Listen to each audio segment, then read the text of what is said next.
صحیح بخاری حدیث نمبر 206۔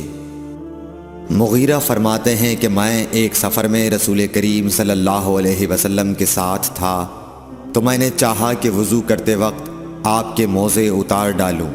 آپ نے فرمایا کہ انہیں رہنے دو، چونکہ جب میں نے انہیں پہنا تھا تو میرے پاؤں پاک تھے، یعنی میں وضو سے تھا، پس آپ نے ان پر مسح کیا۔ صحیح بخاری حدیث نمبر 207۔ رسول کریم صلی اللہ علیہ وسلم نے بکری کا شانہ کھایا، پھر نماز پڑھی اور وضو نہیں کیا۔ صحیح بخاری حدیث نمبر 208۔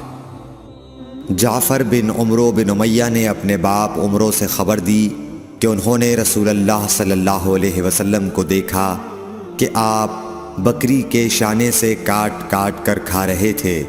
پھر آپ نماز کے لیے بلائے گئے تو آپ نے چھری ڈال دی اور نماز پڑھی، نیا وضو نہیں کیا۔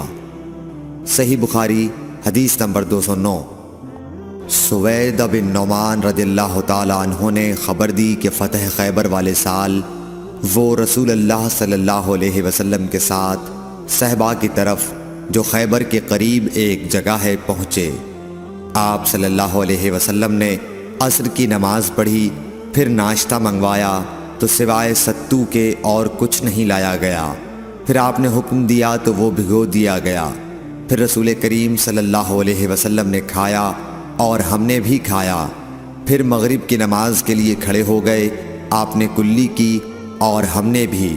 پھر آپ نے نماز پڑھی اور نیا وضو نہیں کیا۔